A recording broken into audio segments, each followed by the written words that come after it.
It is my privilege to welcome and introduce Rav Adi to you tonight, although of course he really needs no introduction. He has been a fixture here at camp for at least the past decade, I think probably more. I've not had the privilege of interacting with Rav Adi directly in camp until now, but I have had the privilege of knowing him since over a decade ago when he lived in Cleveland, and I knew him as that high school rabbi who makes the best Purim spiels. And now I get to know him as a cornerstone of the Torah and halacha and everything really that goes on in Machane Stone. Without further ado, Rav Adi. Okay, thanks, Eli. That's very sweet. It's exciting to be able to be here as part of Indoor World. It's certainly a unique experience. I was happy to be able to keep my Campstone streak alive for another summer. I won't tell you how many summers in a row I've been in camp. But what I'd like to do tonight is share with you a topic which I think is somewhat interesting and also is also, I think, relevant to some of the things that we're talking about in camp.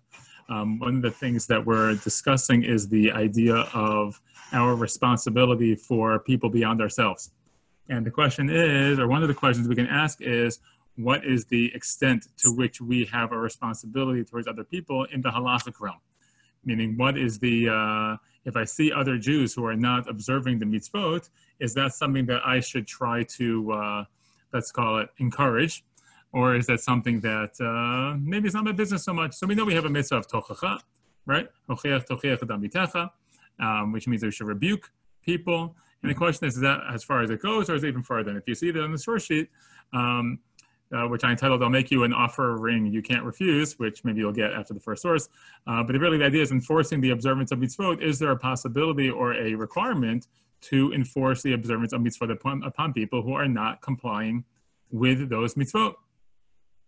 And the truth is that this has a lot of ramifications, both in terms of, say, theoretical halacha, but also in terms of practical observance, especially in the state of Israel, where, all the time there are different movements or attempts to either increase or decrease halachic observance among the people from a legal perspective, right?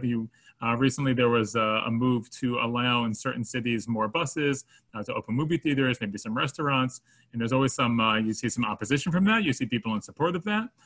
Is that something that we theoretically are in favor of, right? People from America tend to favor the idea of a separation of church and state. Israel doesn't have such a thing. So is that something we should sort of move away from? Or we have to see, maybe it has to be used more judiciously. So we'll look through some of the sources. You'll see, we'll go through the source sheet. Of course, anytime you can interrupt me and ask questions. The way my screen is set up right now, I can't see everybody at once because I also want to see the source sheet. So feel free to just unmute yourself and interrupt me if that's, if you want to ask a question or make a comment. Okay?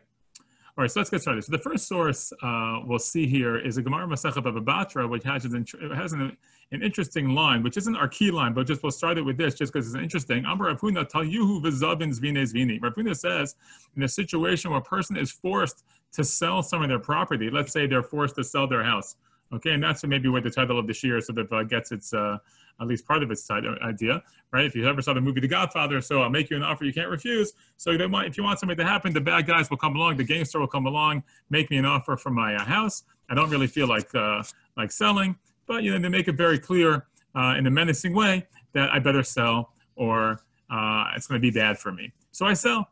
Is that really a valid sale? After the fact, can I go to the court and sort of retract that sale? So Rav Huna tells us, no, tal yuhu v'zavin zvine zvini. If you do that, it's still a valid sale. Gemara says, my timer, what's the reason for that? Anytime a person sells property, generally speaking, unless a person is a proprietor of a store or is in a business where he buys and sells things, anytime you sell some of your own property, presumably you're selling it because there's some type of need, some type of pressing need, right? Why would I sell off my my gold watch, at the pawn shop, if not for the fact that I was in need of some cash? I needed the money. Okay, so I didn't want to have to sell it so much, but that's the way the game works, right? Sometimes you need some money and you sell. So this is also a type of pressure. So there's other, there's financial pressure, there's maybe physical pressure, whatever it might be, that should work. Okay, but even so, that is a valid sale. So the Gemara says, yeah, but the Gemara says, yeah, but maybe there's a difference between onus, between a situation of pressure or forcing someone, which is self-imposed, right? I feel maybe economic pressure internally versus a force that's imposed on me from the outside. So rather the Gemara says, Tanya, here's really the key point, as we learned in the Braita as follows. It says at the beginning of Sefer Vayikra, Yakriv Oto, a person should offer it, meaning that they have in certain circumstances, the person is required to offer a korban. That's where the real title of the shiur comes from, the offering, right? Yakriv Oto, Melamed Shekofin Oto. This teaches us that they can force him and they can beat him. They can beat him to offer the korban he needs to do. Yachol ba'al korcho, can they really be against his will? Talmud lomar. L'rtzono. Yachol ba'al korcho means, really, like, how can it be that it's against the will? The Gemara says that pasuk also says, L'rtzono, yakriv oto, l'rtzono lifnei Hashem, that he should offer it according to his will. So now we have a dilemma. On the one hand, yakriv oto seems to indicate that we can force a person to offer the korban that he's required to offer. On the other hand, the pasuk says, L'rtzono, it has to be willing. So how do you have such a situation? So Gemara gives somewhat of a famous answer here. Kofinoto achi omar rotzeani. The halacha is that we can force a person to do it up to the point where, or until the point where he says, I want to do it. Okay? So so we can fulfill this obligation of a person offering the korban willingly, basically by beating him to the point where he says he wants to do it. Now, how does that really work? So the Rambam here in source number 2 is a somewhat well-known Rambam because it becomes more well-known, hopefully more in the theoretical realm than the practical realm, but there are sometimes situations when this is practical as well, where the Rambam talks about a situation of a man who refuses to give his wife a get. They're going to get divorced, but he's not giving him the halachic divorce document. And we want to encourage him, quote unquote, to do that. On the other hand, there is a halacha, you can't force a person to give a get. That would be called the get me'usa, and it would invalidate the get. So how do we do that? So the Rambam explains that we will impose maybe in some circumstances, physical, let's call it encouragement, but he explains it in the following language, which I think is really important. So look at the second line here in the bold, in source number 2.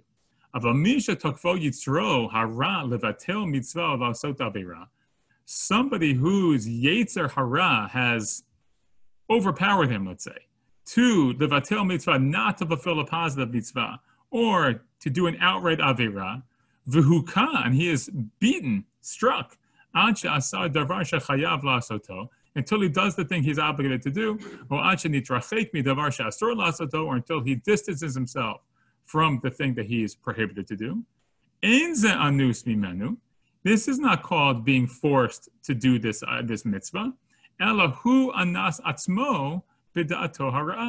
But he has sort of forced himself. He's created this difficult situation for himself with his bad da'at, with his evil thoughts, his mindset, as leading him down a path that is not a good path. So that's what he's doing to himself. Therefore, this person who doesn't want to divorce his wife, since he wants to be part of the Jewish people, this is our assumption. No, I'm going to say 1 second. And he really wants to do mitzvot, and he really wants to separate from mitzvot, from a beirut, excuse me. It's only his yetzer hara that maybe he's upset at his wife. He's, the whole divorce is really like throwing him for a loop. So no, once he gets hit a little bit, he sort of like comes to his senses, right? Sort of like beat the bad out of him, and he comes back to his normal sense, and he's divorcing his wife willingly. Yeah, no, the other question. Yeah, I know Rambam isn't beholden to this, but isn't this like kind of against the conventional concept of free will, especially like the way we explain Paro and the Eser Mako and Hashem like hardening his heart? Yeah, that's a great philosophical question here, right? What's the deal with free will if we're beating a person to do mitzvah? So I thought they're supposed to have free will to do mitzvah. So it's interesting. I think the language of the Rambam is actually important here, and I think will become more relevant later on as we see more. But let's take it on a legalistic level. Yeah, okay, this person does have free will, but the way Rambam is saying it is that not to take beating lightly, okay? But in this context, we'll just sort of like casually talk about it, all right? But the idea is that we're going to beat him to the point where he gets in touch with the true self that he really is. And because we assume that his true self really wants to fulfill the mitzvot, so that's what we're trying to help him out with. Now, there is more to be said about that. Certainly, I don't think, Noam, you should be fully satisfied by that answer, right? I'm sort of like pushing you aside a little bit. But the idea of, look, free will is certainly very important on a spiritual level. But the question here is sort of almost like on a communal level or an interpersonal level, is it almost more important, right, that we get compliance? It's true, like philosophically, free will is a very important concept, and a person can sin on their own. But on an interpersonal level, if I can help somebody do the mitzvot, which is the right thing to do, and at least the way the Rambam is phrasing it, they know it's the right thing to do, is it my obligation to help them along? And maybe on a philosophical level, that sort of impinges a little bit on free will. I'll just challenge you. I'll challenge you a little bit more. Also, you don't have to respond, but you can if you want to. Which is, anytime I would encourage anyone to do anything, that's going to affect their free will. Right? Let's say you say to me, I don't think I really find the mitzvah of, let's say kosher. I don't find it to be meaningful. And I give you a whole, shiur about the meaning of kosher. Well, now haven't I impacted your free will? Because on your own, maybe you wouldn't have done it. And now I've sort of convinced you that kosher is valuable. So that's also on some level. So there's always going to be a balance there between sort of like the outside forces and the internal drive in that sense. Okay? Yeah, but I think there's an assumption, though, that people necessarily want to do good, which, like the heart of the chayim, like you don't necessarily want to do it. You have to choose it. So the only other thing I'll say to you also on the philosophical level is when we talk about free will, it's free will from, as opposed to Hashem forcing us. Right? Okay. If Hashem can't impose it, maybe the people can. People can. Yeah, I think. Okay, so let's move on here to source number. Rav, can I ask a quick question in light of that? Sure. Yeah, for sure. So then how would you reconcile that with the Agadah of Har Kegigit? Because that seems like the exact opposite of what you're talking about, especially on a communal level. Well, again, Har Kegigit is also from Hashem. I mean, the difficulty of Har Kegigit is that Hashem is imposing, according to that midrash, the observance or the acceptance of mitzvot. And we can't have a situation where Hashem imposes. What's interesting about these sources is saying, yeah, Hashem can't do it, but people can. And I think the philosophical problem is when Hashem imposes that on us. How can Hashem make a deal with us that he forces us to take on? But once it's up to us, and we as human beings have accepted it, so communally, or then maybe there are some levels of enforcement we can have. Just like devil's advocate for a second, imagine a scenario, and we'll see this in a source soon. You'll see it. But imagine a scenario where we have communal standards and no one enforces the communal standards. Right, like so everyone's just free for all. That's the vision of the Torah. Is it just hold a free for all? Everyone does whatever they want because everyone has to have quote unquote free will. I don't know. Like that doesn't. It seems to be a difficult society to be part of. Okay, so look at the Rambam Perish HaMishnah. The Rambam says here, Yadua sheyesh dayan lakufet ha'adam matan hatzdaka, lefi shehu michlal mitzvot aseh shechova lahakot et ha'adam shekemota. A dayan, a judge, can force a person to give tzedakah. Okay, and he says at the end here, the last line, v'zeh klal b'chol mitzvot aseh. This is a rule for all positive mitzvot. That a dayan apparently can force people to do it. Okay, and look at source number 4. Maybe it's a little more clear, Sophia, what you were talking about before. This is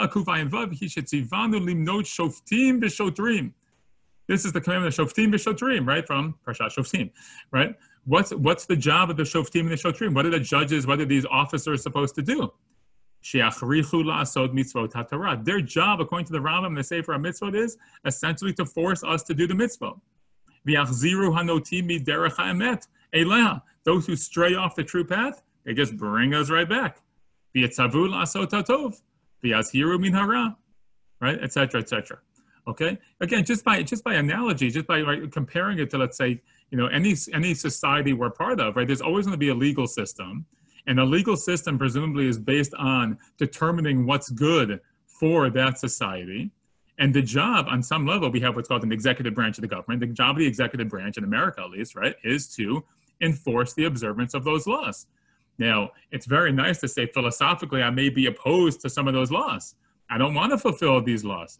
Well, too bad. That's what being part of society is. If the society is determined that this is what is good from a societal perspective, then it's going to be the job of the society to enforce those laws. If you're not going to enforce the law, then we might as well not have that. And I think just to bring in another philosophical point is a little bit of like a lo b'shamayim, right? If you take lo b'shamayim, which is sort of, and this isn't the time to get into the full, full discussion of what lo b'shamayim is, but certainly an element of lo b'shamayim is the idea of, some of the observance and the understanding of how we should implement these laws is going to be for us human beings rather than letting Hashem sort of determine that for us. Comments, questions? Rav Adi? Yeah. So I see how, like, for sure there's the space that we're saying that it's the responsibility of like the executive branch and the model you were comparing to in the American government of like enforcing the law and making sure people are following through on that.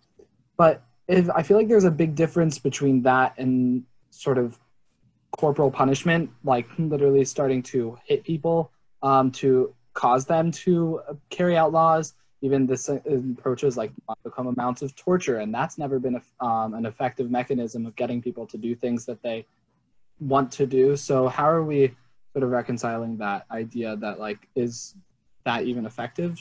Good question. Look, I would say like this. Number one is I'm not necessarily trying to come along and advocate for physically beating anybody, okay? But we'll talk. But certainly when the language of the Talmud is that.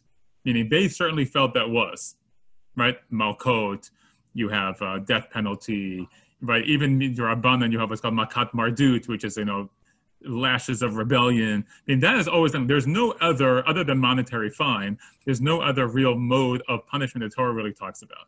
Just by way of example, I'll tell you a quick story, okay? Now I'm blanking on where the place I'm thinking of, but I think in Singapore, I'm thinking of Singapore, that many years ago, I think I was in college, there was a story in the news of a young American student who was in Singapore, and he, I think, was arrested for drug possession. I think he had some marijuana. And the punishment in Singapore, if I'm getting some details wrong, I apologize, but I think what they're saying is this, that if the punishment in Singapore for drug possession was 2 lashes with a cane, a bamboo cane. And the way they would talk about it, like it became this big international uproar, because the caning that they would do in Singapore was incredibly, incredibly painful and incredibly harmful. And therefore, they were suggesting, like, if you get hit, they had to do, it was very strange. They had these things like, if you get hit 1 time, the damage it does is X. If you get hit 2 times, it's this damage. And it's like, some of it is like permanent damage, because of these canings. And so there was this big thing: is he going to be, held in Singapore and punished, or will they, will he be able to be sent back to America and whatever? It became a whole incident. Now, what's interesting is that people were at the time, like, people sort of like tongue in cheek talked about like what's going on in Singapore, right? So on the one hand, it's pretty awful. Like they're beating people in horrific ways for these relatively minor minor infractions, right? And then people, but like, if people could be like joking about it, even though it's a pretty serious thing, they'll say, yeah, but there's no littering in Singapore. There's no crime in Singapore, right? Meaning, I think it's not necessarily true that corporal punishment isn't effective. If it's implemented somewhere, it can be effective. And I'm not necessarily recommending it. I think the reason we're opposed to it is not because it's not effective. It's because it's cruel, right? So that we have to figure out, like, why the Torah suggests this and whatever, in that sense. But I think it can be effective, at least for many people. Like, I know if you threaten me with physical punishment, I probably wouldn't do a lot of bad things, You're right, the death penalty is a machlokas. I think there's a lot of research about the death penalty, how effective that is in deterring crime. But yeah, that's, but it's a little bit of a subject for a different time. Okay, so let's go on. Okay. Question is, what types of mitzvah does this apply to? How far does this go? So the Gemara Masechah Ketubot, which I want to just zip through because I want to move on to some other sources that I think are going to be more interesting to look at. Gemara Ketubot is pretty straightforward that when it comes to mitzvot aseh, positive commandments, we're allowed to beat a person. The language at the very end of Masechah Ketubot, the last line in source number 5, is makino to asher tetzei nafsho. you can beat a person till his soul departs. Now, there is some slight discussion about whether that means ad velo ad bichlal, like up until the point where his soul would depart, or can you actually kill him? It sounds like you actually could kill somebody theoretically, although it seems hard to understand what the value of that would be. But certainly when it comes to mitzvot asay, you could do it. The Minchat Chinuch source number 6 draws a kal v'chomer. And he says if it applies to mitzvot asay, where the violation is passive, right? Not doing a mitzvot asay is a passive violation. Kal v'chomer should apply to mitzvot lo tasay.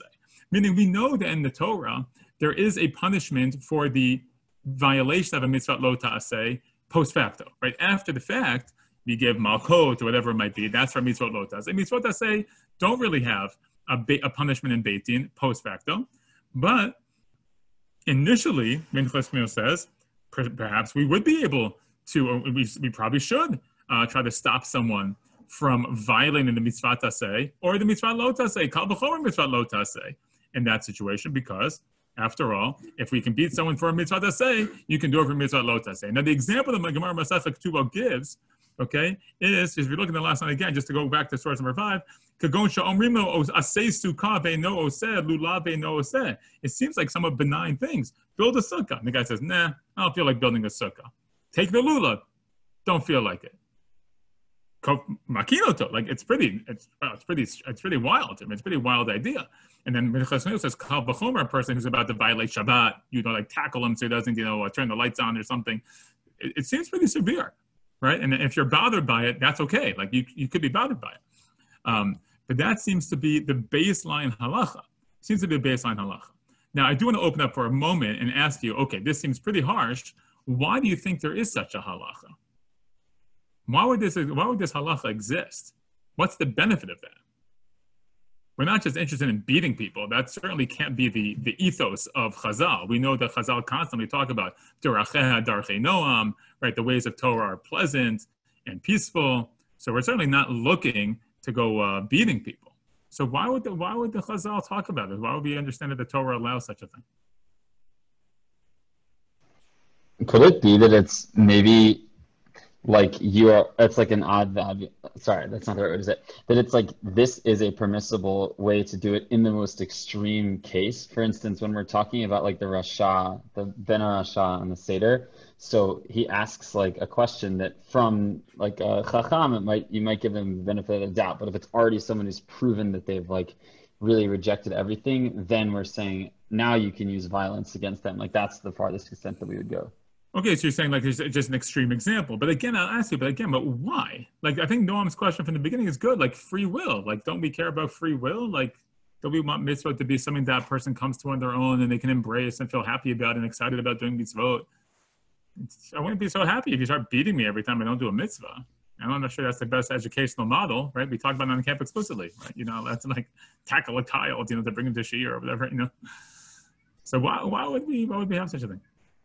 Is it possible that it's kind of just like a symbolic thing? Because I know there's like the Gemara about how, Beit Din, if a Beit Din if a Beit Din killed someone, like the death penalty justly, even once in 70 years, that was considered a cruel Beit Din. So kind of maybe along those lines, any whipping or lashes was not a very common occurrence, just like killing wasn't from Beit Din. So these are kind of just like, we want to show people that we care about it, so we're going to impose these really harsh punishments, even though it doesn't actually happen that often. Good. I mean, Seb, I think you're right that we probably would imagine that this happened rarely, if ever, right? And the statement is probably more significant than the application. But I think you're right about that. But again, like just saying it seems so weird, right? Like, I mean, aren't you guys bothered by that? Like this whole first half of this year, like it's kind of troubling, isn't it? So I just want to suggest an underlying motivation that I think is sort of what is at play here, and I think it's sort of striking. And I think it's it touches on what we were talking about before with the free will, which is as follows: the assumption is, let's assume this, I think, that the ways of the Torah are the proper way. Not just the proper way for an individual to live, but the proper way to run a society or a community, right? And that's what we want. We want to have a community that embraces all of these, we'll call them positive behaviors, with the underlying positive values that they represent. Okay? That's the assumption, I think, here. And there's another assumption that the Rambam makes, which is that people who are part of this society have chosen also to join in. They want to be part of it. If you didn't want to be part of it, I guess you could run away and do something else, right? Become an apostate with them. But if you're part of this, you also are fundamentally embracing it. Just sometimes we're weak. Sometimes we fall prey to temptation, or maybe we get angry, or there's all types of reasons why a person isn't able to do the mitzvot. And what it seems to be here is that we're suggesting that there is a value for the community to enforce its standards. Now, we might not be that so thrilled with the method of enforcement, right? But the idea that we're responsible for each other, that I care whether you do mitzvot or not, is actually a pretty important message here. I think we're usually used to like live and let live, right? Especially in the religious realm. Okay, you don't want to do mitzvah, that's your problem, that's your choice. My prerogative, like to do mitzvah, you don't want to do mitzvah, it's fine. But think of it differently. Think of it in terms of societal terms where this is the fundamental element of being part of society. Just to give you a quick, very contemporary example, how do you feel if you walk outside and somebody's not wearing a mask? Can you force them to wear a mask? After all, they are violating societal norms and they're quote unquote endangering society. Now, maybe you see they're endangering in society in a way that's much more tangible, although I haven't yet seen the coronavirus with my own eyes, but I believe that they are endangering me. But if I feel like they're spiritually endangering me when they drive on the street on Shabbat, or they refuse to take a lulav in shul, my child has to see a person who doesn't take a lulav in shul, there's something there, right? There's something there. So again, I wouldn't advocate for beating, but it certainly would bother me, right? We want to have a society that espouses these values. Yeah, Robert. Does this kind of tie into the whole idea of Kol Yisrael Arevim Zelazeh? Like, could that kind of be the underlying theme? I mean, it's a little esoteric, but I mean, like, it kind of ties it all together. Yeah, wonderful. I mean, the truth is, we talked about Kol Yisrael Arevim Zelazeh in our Tzevet Shiur here in camp today, and I think it's exactly what we're talking about, right? I mean, Kol Yisrael Arevim Zelazeh is a little bit more of a technical idea. But yes, I think that's exactly the fundamental idea. We are responsible one for another. It does matter to me, that you also are, participate or whatever. Look, I think there's many different ways to talk about it. Just to give you a quick, short story. When I was living in Cleveland, so the principal in our school is Rabbi Binyamin Blau, who's now the rabbi at Green Road Synagogue in Cleveland, right? He took over for Ellie's grandfather, and we were talking once about the relative lack of kiruv movement among the modern Orthodox. Like, why is it that most kiruv organizations tend not to be modern Orthodox? They tend to be more in the right wing. So he suggested, and I hope it's okay that I shared the story, but he suggested that it maybe reflects a little bit of a differing attitude towards Jews who are not yet observant of mitzvot. And then maybe he said from their perspective, their goal is to save their souls. If a person is not an observant Jew, so there's something, it's unfortunate their soul is, maybe, let's call it, in need of saving. And so there's much more of a strong attitude to the need to do kiruv to bring all the Jews to observance of mitzvah. But he said maybe in a more modern Orthodox mentality, where again, I think we're a little more, free will, live and let live. We don't want to impose our beliefs on other people. So maybe we want to nurture people's souls. That's right. Now, somebody's looking to learn, but we're certainly happy to help them. But we're not just looking to impose our values on someone else, right? And again, and I think as a modern Orthodox Jew, right, I think that speaks to me more. But I think what we see here, in these sources, at least until now, is there's a little more to it than that. Meaning, like, maybe we should be a little more concerned for how other people are, at least maybe within our communities. Okay, and I think that's a good segue to the next section, which is who can force compliance and under what circumstances. If you turn the page, the second page, then that's what we'll talk about, right? Like, in what cases can we actually do this, or is this really practical at all? And I think from here you'll see like another attitude. So the Yam Shel Shlomo suggests in Bava Kama, this is source number 8. He says as follows. He says, Kol bar Yisrael yachol lahakot chaviro kadei la'afrusha b'yisur. He says, you know what? You know who can do it? Anyone can do it. Any Jew can beat his fellow in order to get him not to do a mitzvah. But v'davka be'adam muchzak b'kashrut. There's only a person who has a real chazaka, like I mean, like it's really well known that he is a kosher person.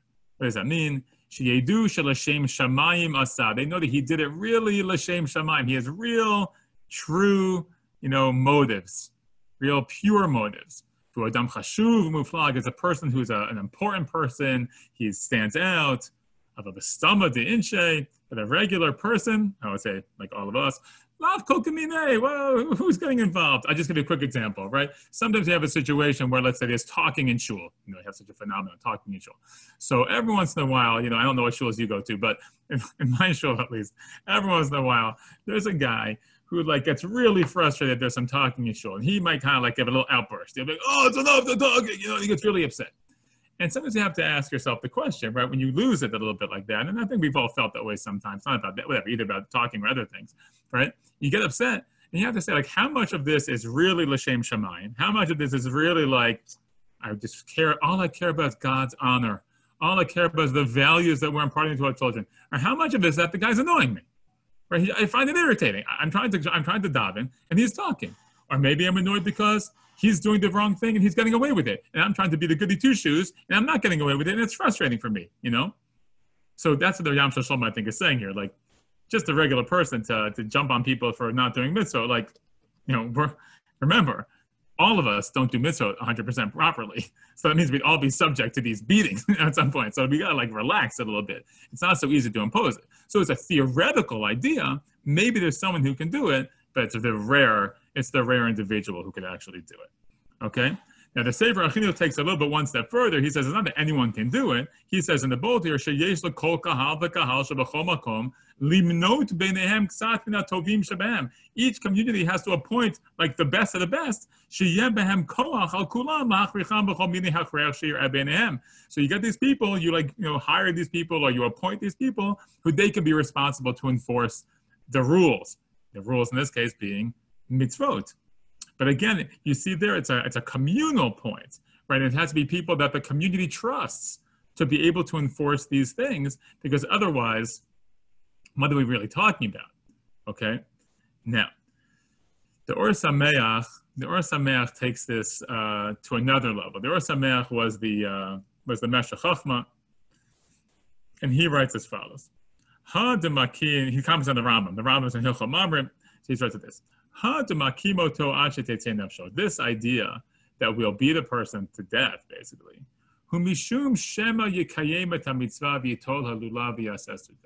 It's because we assume that if we do that, he'll do the mitzvah. He'll take the lulav, he'll build the sukkah, whatever the mitzvah happens to be. Aval,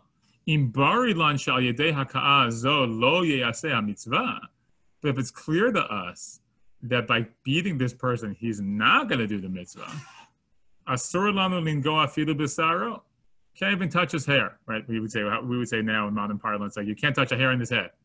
Right? What are you doing? It's totally, right? Because you're below dato. It's an show vade aser. The man arbiach. He says, what are we going to gain? The mitzvah is not going to get done. Now, the truth is, in terms of the mitzvah not being done, it could be that there's different perspectives, right? In terms of mitzvah observance, so what are our goals? So if you take, let's say, just to stereotype, let's say, a more Chabad, version. Why is it that the Chabad, the Chabad movement sets up these stands where they ask men to put on tefillin, or they try to get women to light candles even one time, or they invite women to a challah baking and they can do hafrashat challah, right? These people most of these people are not going to do mitzvot consistently. They're not even inviting them in for classes necessarily. It's just a random person on the street. But might as well put on the tefillin, might as well light candles one time. What's the value in that? Why do they do that? I'm asking for real. Why do they do that? What's the philosophy behind that? Anyone can just talk. Just performing the mitzvahs at all is worthy of, if you can get them to do the mitzvah one time, that's better than them doing the mitzvah no times. Exactly. You can be able to get them to do it a lot. You get them to do it once. Great. So Sammy says correctly, right? If you have a viewpoint, presumably this is the view, right? That metaphysically, there's a value to an individual doing a mitzvah even one time. Even one time, right? It helps the world, whatever your view of, about Kabbalah, Tikkun HaOlam. right? All these things, you do a mitzvah one time, it's worth it. So other people don't necessarily feel that way, like just to force a guy to throw on tefillin one time. Is that really a positive educational model? Well, what do you mean positive educational model? Well, if you have that question, it's because you don't think that the doing the mitzvah one time per se is valuable. The lifestyle is valuable. The consistent observance of mitzvah might be more valuable. So you have to ask yourself, from the Or Sameach's perspective, it's not clear to me, but would it be, is that, is he saying like, if I'll get him to do the mitzvah one time, it's worth it? Or is he saying, if I beat him, okay, so maybe he'll do the mitzvah now because I'm beating him up, but in the future, he's not going to do the mitzvah. But if this isn't going to be encouraging, this is going to be a disincentive to do mitzvah because my feeling towards religious Jews now is so horrible, and my impression of Torah is like it's just a horrible rule book that gets people to be cruel. Then what are we accomplishing? What are we accomplishing? Okay, look at the. Let's skip the Rashba here. Let's go to the Nara and Mints. Okay, and he writes as follows. He says, "Hani Mili," source number 12. Hani Mili in the second line, Bidorot HaRishonim. This whole discussion, he's saying, is in the early generations.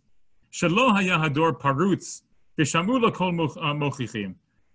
This wasn't the generation where everything's free will, free game. What's the right phrase? Everything's like free, and people would actually listen to people who gave them tochacha, who rebuked them.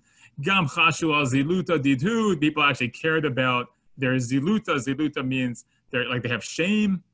They would listen to people who. Now, I always think this is so funny because this is a good example of like every generation says, in my day we had respect and we would listen to our elders and we had a sense of shame, but this generation no one cares. They just whatever. So I know. I'll admit, me and my other fellow adults will all say that, in my day we had shame, and this day nowadays people just post on Instagram. They don't care what they post. They don't even realize it's so embarrassing what's out there. We would never post anything like that. We didn't have Instagram, but we never did. But the Nara and Mints is saying hundreds of years ago, saying exactly the same thing. Oh, in the olden days, you had it, but in our generation, no one listens anymore, right? It's the same thing. So he's saying, look, in the older times, right? Then it would be effective. Sammy, it's really what you were saying before on some level, right? It's like, okay, in those times, maybe that actually worked. Nowadays, it's totally irrelevant. It's totally irrelevant. And that's not going to work. That's not going to work at all. Okay, and that's what he says at the last line here. It's readily obvious to us there's no reason to protest or to enforce mitzvah observance for very obvious reasons. He doesn't have to say that. Right? The obvious reason is it's totally ineffective. Right? You're not going to accomplish any of your goals that way. So why are we doing that? Okay, so Nara and Mints is trying to point out that, it could be that in time of Chazal, the details of what they're saying doesn't really work anymore. I would still argue that the value behind it, the fundamental principle, would still be valuable, meaning the idea of trying to create a community that embraces Torah values is very important. Right, and we want to try to enforce those values and encourage the observance of those mitzvot, and which in turn means that they have those values too. We still have the same goal. It's just the means by which we'll accomplish the goal, and maybe are very different. So maybe in the time of Chazal, the beating was what they did. That was the only method they had. That's all they had thought of at that time, or maybe that was the common method for that they saw around them. So that's what they were thinking of. But now we'd have more educational models. So now, the way we get a kid to do mitzvot is we offer them candy, or we at a certain age, right? Or we offer them incentives, or we give them philosophical lectures, or whatever, right? Or we have a camp environment where they're doing mitzvot all of a sudden is fun and not boring, and the kids aren't so jaded when they come to camp. So fine, but that's all. On some level, I would argue, it's all the same thing, right? Like it's all trying to be educational and trying to get kids to do, or trying to get people or adults too, right, to do things that maybe otherwise they wouldn't have thought of doing.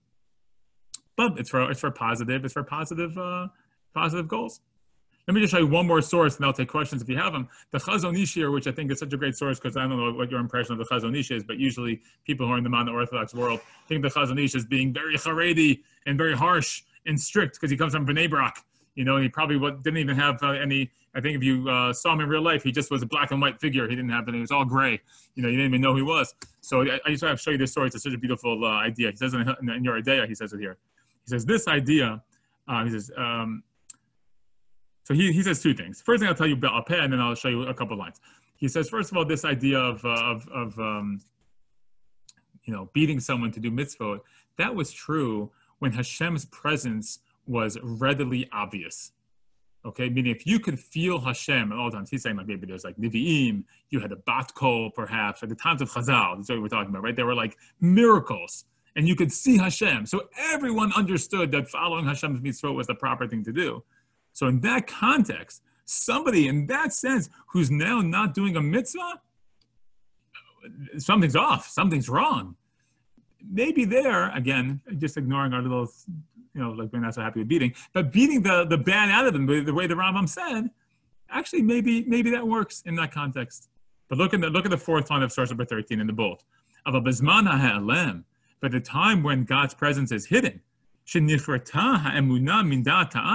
that the idea of emunah, of belief in Hashem, has been cut off from the nation.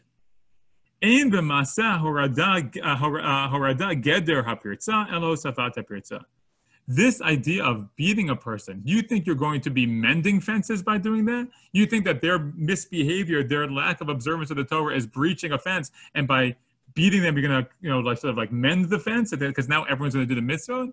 No. When you do that, you're making the breach much bigger. You're making it much worse. If our goal is to get people to sort of, to join in and, join the fence of those who observe the Torah and love the Torah and love the mitzvot, if you think beating someone is going to fix things, you're wrong. It's making more of a breach. Look what he says. All that will appear to them is that it's going to be violent. I'll give you an example. Anybody been in seminary or in yeshiva or in a Beit Midrash? So maybe you'll have maybe you've experienced a situation where two chavrutas are learning and they get really upset at each other and they start yelling at each other. And maybe even they get to the point where someone slaps the other one playfully, kind of, right? But slaps the other one, right? You ever see such a thing? I don't know, yelling and screaming. So if you've never experienced a Beit Midrash and you see people yelling at each other and screaming at each other, you'd say like, this is horrible. These people just yell and scream. I even saw someone strike someone else. He punched them in the shoulder and it looked like it was anger. You say, no, you don't understand. Those two chavrusas, they're best friends. They were like, Adam at each other's wedding. They're so intense. They love Torah so much. They get so worked up about it that they love discussing this. This is like what they love doing. And if someone gives me musar and tells me I'm doing the wrong thing, and I actually appreciate it, I tell them I love it. I tell them thank you. I'll give you a quick example.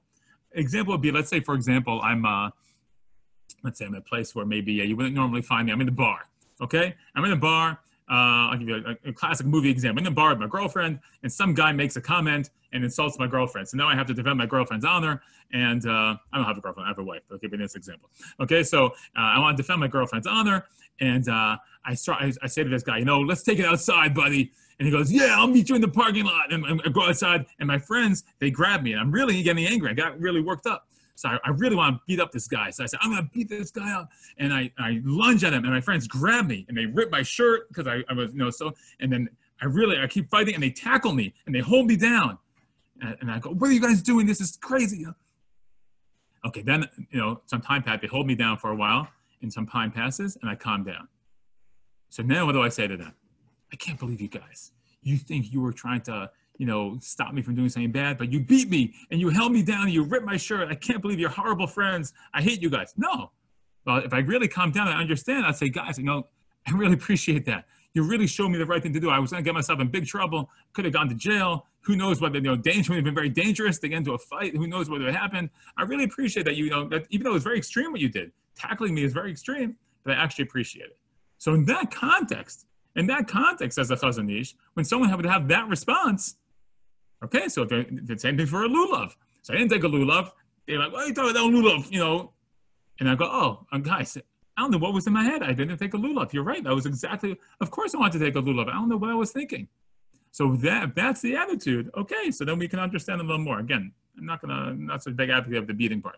But okay, but a forceful enforcement of mitzvah observance, I think you can understand that. A person might actually appreciate it. Says the Chazon Ish, yeah, but that's like olden days. Or only maybe a very select group of people in a particular context. But the average person, that's not going to work. So he says as follows: Kevan shakol atzmeinu letakein. Our whole goal is to fix. Ein hadin noheg b'sha'ah she'ein bo tikun. So the din doesn't apply at a time or in a situation where there's no tikkun, where it's not actually helping the situation. And then there's the following line, which is maybe my favorite line ever: Ve'aleinu lahachsiram ba'avotot ahava. If you want to get people closer to Judaism, if you want to bring people closer to God and to Torah, you should bring it back to the avotot. Now, what are avotot? Anyone know what avotot are? Ropes? Yeah, avotot are ropes. Okay, usually the connotation of avotot, right, is it's ropes used to restrain someone, right? Usually, like you put them in jail, you tie them up with avotot. And he says, yeah, we will tie them up with avotot. And you think that means, we're going to force them to do mitzvah.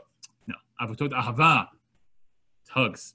It's love. It's avotot of love. You tie them up with love. You love them to death, right? Beat them up with love. That's what the Chazon Ish is saying. Ulahamidam b'keren ora b'mashi edinu agad. Show as much love as you can. That's the secret to bringing people closer to mitzvah observance, to bringing people closer to the love of Hashem and love of mitzvah. If you can show them the love, the beauty of Torah, so that's the job we're trying to accomplish. Okay, so the idea here, again, just to quickly summarize, is to say as follows, that there is a halacha on the books that a person is allowed, or maybe it's a person, the Beit Din, communal force, whatever it might be, are allowed halachically to beat people to the point to force them to do mitzvot. That is a tactical halacha. But all the poskim, who are not just a contemporary, later poskim all say, yeah, but that's only going to be true if it's going to be effective and if that's the best way to do it. If it's not, then we want to do the same goal with different means. Okay, the goal doesn't change, the means change. So instead of beating a person, I'll give them a class. Instead of tying a person down, I'll hug them. Right? And I'll just show them respect and honor and give them dignity. And that will be the way that will encourage people to maybe to turn to the side of Torah. And again, and back to the question we had at the beginning about free will, I think we do want to give people the option to do their way, because that's what works. That's what works in our society. Right? That's the nature of what we're dealing with. And that, I think, is a very different perspective. So I just wrote one last question on the bottom, which is a thought question. And I don't think we have to necessarily discuss it unless you want to. Is how do you think the halachic discussion relates to the modern state of Israel, either in its current or some perhaps ideal quote unquote form?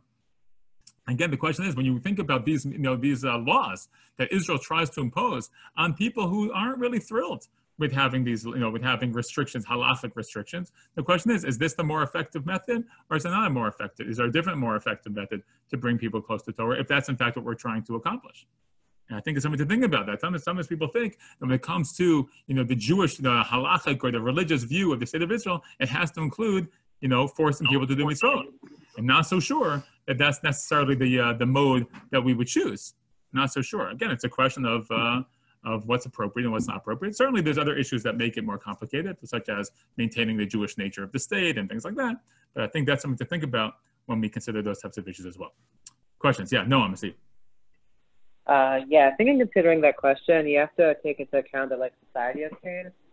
In the days of the Gemara, anyone who wasn't following the mitzvahs was he was Torah scudder from society. He wasn't following what was going on. And that was a dangerous thing. Nara and Israel, secular Jews help build the country, and they play a major role in the Knesset and in every area of society. It's not really the same thing. 100%. You're totally right. And I go one step further and say the laws in Israel are not the Torah laws. That's not the way it is. So there is this sense of trying to have a Jewish nature to the state. So we know that marriage and divorce is according to halakha. Right? There are certain elements of kashrut that are imposed on the society at large in Israel. That is true, from a legal perspective. But you're right. But standard, let's say wearing tzitzit or davening 3 times a day, or lighting Shabbat candles or whatever it might be. Right? These are not mitzvot these are not laws that the state of Israel imposes on people. And so the question is how much do we want to do that? So do we think from a religious perspective this is a good thing to do or not? So sometimes I think my point only here is that the default answer for many people is the more halachot we can have in Israel, the better it's going to be, right? It will be more Jewish. My perspective is I'm not so sure that's true, because the question is, are you creating more problems than you're gaining? Yeah, maybe short term, technically speaking, a person observes Shabbat more because they can't take a bus to the mall. But do they love Torah? Do they love the mitzvot? Do they love God? I don't know if that's, I think they resent it more. And that's, I think, the difficulty you have to think about. Yeah. Blocked here. Meital. Okay.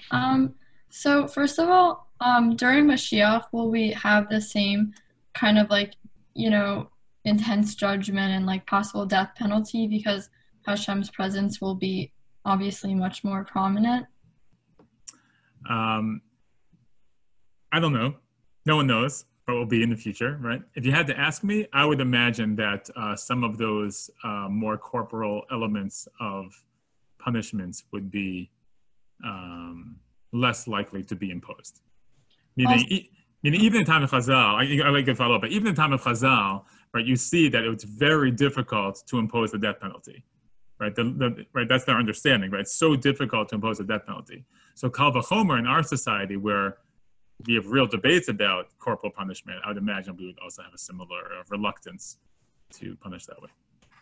Also, I feel like when someone like that, the whole discussion about imposing on other people, like doing mitzvot and things like that, I feel like it's also just very not like black and white, because you could turn people off, and also like, for example, like someone shushing somebody in shul, like that person might not want to go to shul again, and also embarrassing them is a much greater sin than talking in shul. For sure.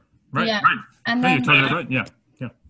And then lastly, in the beginning, when you were talking about free will, just to clarify, did you say that like if I don't remember exactly what you were, like the example you were giving, but that like somebody telling you certain information before making a decision, like that inherently affects your free will? Did you say that?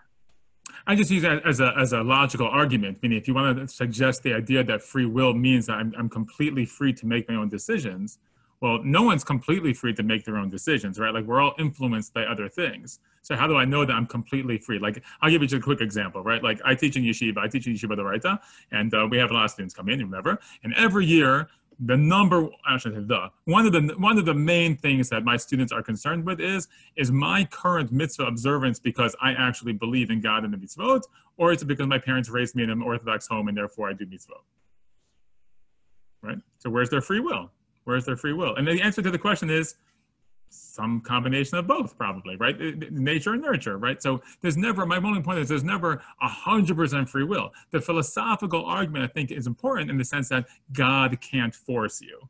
That's what the philosophical element is, right? We say there's free will, means that Hashem cannot be imposing our decisions on us. I mean, in Derech Hashem, the Ramchal says that we actually don't have 100% free will, like that Hashem chooses how much free will we have. Okay, so now you're in a different philosophical realm, right? Like, how does free will actually work, and those different things, right? So that's okay. It could be. I mean, look, the Derech Hashem is one approach to how free will works, and there's lots of different approaches, I think, to what free will actually is. But I think Noam's question in the beginning was the distinction I was trying to make is that free will is a question for philosophers, but it's not. But in terms of practice, if you're really running a society where the halachot are the laws, I don't really care about your free will so much, right? Like if you're going to murder someone, like I don't give you free will to murder somebody. I'm going to stop you, right? Free will doesn't. The concept of free will isn't necessarily one that is such a practical issue that I have to worry about as a communal leader. Right, I do have to worry about it philosophically. It's an important discussion to have and thing to consider how that works. But I think that's an important distinction. Yeah. Okay. Thanks, everybody. It's really great to see you.